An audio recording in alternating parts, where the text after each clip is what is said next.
Hey, Scott Grove here, and I got a really interesting project for you. So I was asked by a museum to reproduce, I don't know, this 12th century Asian piece of furniture that goes on top of a painting.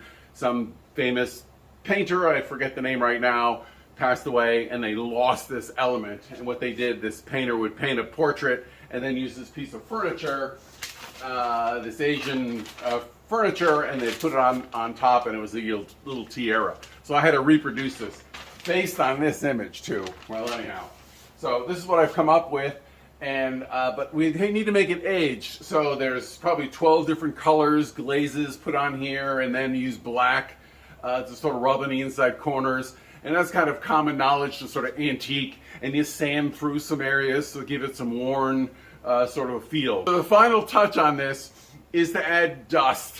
You can use rotten stone, but I actually like to use wood burning stove ash, and sort of I'll just dab that into the inside corners, brush it on, brush it off, and I will then seal this in with a light coat of lacquer, and you can see you get this sort of just highlights of dust.